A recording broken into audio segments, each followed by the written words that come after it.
နေ့တိုင်းမလေးကျွန်တော်တို့ဆုံးဖြတ်ချက်တွေအများကြီးချမှတ်နေရလားဒါပေမဲ့အဲ့ဒီဆုံးဖြတ်ချက်တွေကတကယ်ပဲအကောင်းဆုံးဖြစ်ရလာ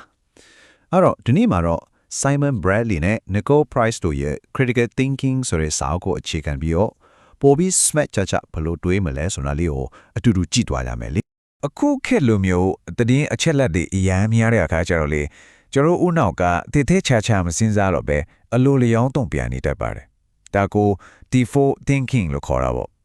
ဒီလိုလွယ်ခုလက်ခံလိုက်တာချက်ချင်းတုံပြန်လိုက်တာမျိုးလေးကပဲဆုံးဖြတ်ချက်အမားတွေစီကိုမတိလိုက်ပဲနေတွန်းပို့နေတာပါအဲ့ဒီတော့ဒီပြဿနာကိုဘယ်လိုဖြေရှင်းမလဲလွယ်လေးပါကိုဦးနောက်ကိုစူပါကွန်ပျူတာကြီးတစ်လုံးလို့မြင်ကြည့်လိုက်ပါအဲ့ဒီစူပါကွန်ပျူတာအကောင်းဆုံးအလုပ်လုပ်ဖို့ဆိုရင် software စစ်မြင်တင်ဖို့လိုတယ်မဟုတ်လားဝေဖန်ပိုင်းခြားတွေးခိုချင်းဆိုတာကတော့ဦးနောက်အတွက်အကောင်းဆုံး software upgrade တစ်ခုမှပဲရှင်းလင်းပြောရရင်လေဝေဖန်ပိုင်းခြားတွေးခိုရင်ဆိုတာတစ်ခုခုကိုအပြစ်ပဲရှာပြီးဝေဖန်နေရမျိုးကိုပြောတာမဟုတ်ဘူးနော်ရလာတဲ့အချက်တစ်ခုကိုဟုတ်ပြီဒါကိုယုံသင့်လားမယုံသင့်ဘူးလားဆိုတာမဆုံးဖြတ်ခင်မှာဒါကဘယ်လောက်မှနိုင်လဲဘာအချက်တွေပါနေလဲဆိုတာကိုစနစ်တကျပြန်ပြီးစစ်တဲ့လုပ်ငန်းစဉ်တစ်ခုပေါ့ကဲဒါဆိုဒီလုပ်ငန်းစဉ်မှာဘာအဆင့်တွေပါလဲဆိုတာကြည့်လိုက်ရအောင်ဒါက idea တက်မဟုတ်ဘူးနော်တကယ်ကိုအဆင့်လိုက်လုပ်လို့ရတဲ့ process တစ်ခုပါပထမဆုံးကတော့ကိုယ်မှရှိတဲ့ idea တွေကိုတစ်ခုချင်းစီခွဲထုတ်လိုက်မယ်ပြီးတာနဲ့အဲ့ဒီတွေကဘယ်ဟာကပိုအရေးကြီးလဲဆိုတာကိုချိန်ထုတ်ကြည့်ရမယ်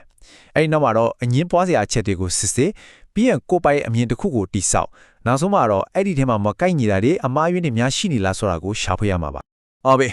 ဒီလိုတွေးဟောနိုင်တာကဘာလို့များဒီလောက်တောင်အရေးကြီးနေရတာလဲဘာဖြစ်လို့ခစ်တစ်ဘဝရဲ့ super power လို့တောင်တင်စားထားရတာလဲဆိုတာကိုစက်ကြည့်ကြရအောင်တကယ်တော့လေဒါကကိုရေးကိုတာကိစ္စတွေကနေစပြီးတော့အလုခွင့်ကစင်ခေါ်မှုတွေအထိအကောင်လုံးကိုကြော်လွှားနိုင်ဖို့လိုအပ်တဲ့စွမ်းအားတစ်ခုပါပဲ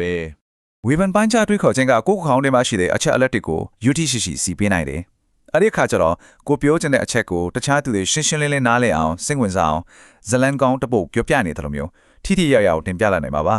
များသောအားဖြင့်လူတွေကထင်ကြတယ်စစ်ပိုင်းခြားတာများရင်ဒီထွင်ဖန်တီးနိုင်စွမ်းတည်သွားရောဆိုပြီးတော့လေဒါပေမဲ့အဲ့ဒါ user မားတခုကတကယ်တမ်းကဘောင်အပြင်ကိုထွက်ပြီးတွေးခေါ်ခြင်းနေဆိုရင်အရင်ဆုံးအဲ့ဒီဘောင်ထဲမှာဘာတွေရှိနေလဲဆိုတာကိုတေးသေးချာနားလည်ထားဖို့လိုလေလေ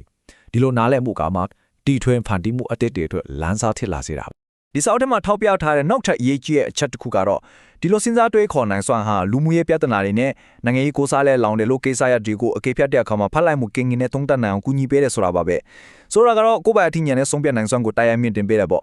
့ဒီ standard ရဲ့အစိုးအမိန့်လေးကတော်တော်လေးထိမိတယ်နော်ကျွန်တော်တို့စီကိုရောက်လာတဲ့တည်င်းချက်လက်တွေကိုဘာကြောင့်မေဝမ်းပြန်ထုတ်တင်လဲဆိုတာကိုတတိပေးနေတယ်လို့ပါပဲ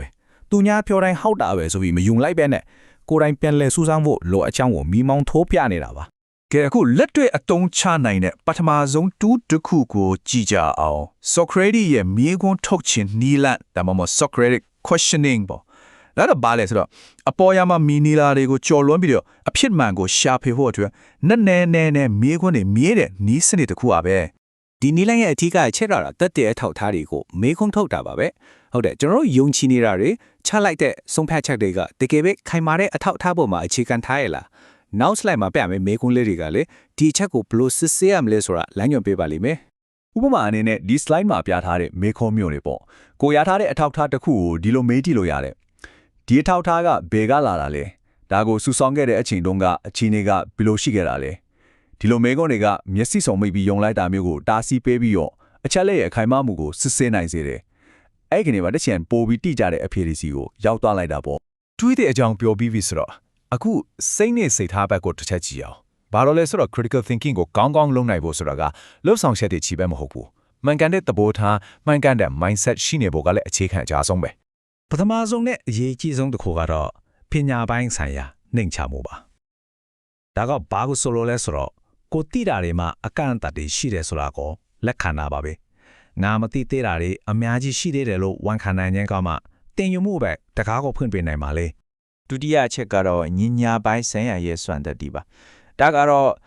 အမှန်တရားကိုရှာဖွေဖို့အတွက်ဆိုရင်ကိုရင်ကားတွေကယုံကြည်လက်ခံထားတဲ့အရာတွေကိုတော့စိတ်မတက်မတာဖြစ်ပါစေပြန်ပြီးမေခုံးထုတ်ရတဲ့တက်တီမျိုးကိုဆိုလိုတာပါနောက်ဆုံးတစ်ခုကတော့မြားတာတဲ့စိတ်ထားရှိဖို့ပါပဲဆိုလိုတာကကိုတဘိုးမတူတဲ့အငင်းခုံတစ်ခုကိုအခဲဖြတ်တဲ့အခါမှာတော့ကိုနဲ့အမြင်တူတဲ့အငင်းခုံကိုအခဲဖြတ်တဲ့အခါမှာတော့တူညီတဲ့စံနှုန်းတွေနဲ့ပဲတိုင်းတာရမယ်ဗလိုက်မှုလုံးဝမရှိရဘူးပေါ့ ကဲအခုထိပြောခဲ့တဲ့သဘောတရားတွေ tools တွေစိတ်နေစိတ်ထားတွေကိုအကုန်ပေါင်းပြီးတော့နေ့စဉ်ဘဝမှာပိုကောင်းတဲ့ဆုံးဖြတ်ချက်တွေချနိုင်ဖို့ဘယ်လိုလက်တွေ့အသုံးချမလဲဆိုတာကိုကြည့်လိုက်ကြအောင် ဒါကတော့ရိုးရှင်းမိမဲ့အရန်ကိုအစွမ်းထက်တဲ့နည်းလမ်းတစ်ခုပါ cost benefit analysis ပါဆုံးဖြတ်ချက်တစ်ခုမချက်ခင်မှာသူရဲ့ကောင်းကျိုးနဲ့ဆိုးကျိုးအကျိုးမြတ်နဲ့ပေးဆက်ရနိုင်ခြေတွေကိုချိန်ခွင်လျက်တစ်ပတ်စီမှာတင်ပြီးချိန်တိုသုံးသက်လိုက်တာမျိုးပါဒီလိုလုပ်လိုက်တဲ့အခါပုံစံပြည့်စုံကိုမြင်ရပြီးတော့ပိုပြီးမှန်ကန်တဲ့ရွေးချယ်မှုတွေလုပ်လာနိုင်မှာပါ နောက်ဆုံးအနေနဲ့ပြဿနာတစ်ခုခုကိုဖြေရှင်းဖို့အတွက်ဆိုရင်ဒီ slide မှာပြထားတဲ့အဆင့်၅ဆင့်ပါတဲ့မူပေါင်းကတကယ်ကိုယုံကြည်စိတ်ချရတဲ့လမ်းပြမိပုံတစ်ခုပါပဲပြဿနာကဘာလဲဆိုတာအတိအကျဖြစ်အောင်လုပ်တာကနေဖြေရှာပြီးလက်တွေ့အကောင့်ထဲ for လေအထိစနစ်တကျလမ်းညွှန်ပေးပါလိမ့်မယ် အဆောင်သက်အနေနဲ့ဒီနေ့ဒီရှင်းလင်းတင်ပြချက်ကနေတီရှူတော်ရတာတွေကိုကိုယ့်ရဲ့နေစဉ်ဘဝထဲမှာချက်ချင်းပဲလက်တွေ့အသုံးချကြည့်ဖို့တိုက်တွန်းခြင်းပါတယ်စဉ်းစားကြည့်ပါဒီနေ့ကိုယ်အလွန်လျောက်လက်ခံထားတဲ့ယူဆချက်တွေတဲကဘယ်တစ်ခုကိုပြန်ပြီးမေးခွန်းထုတ်ကြည့်မလဲ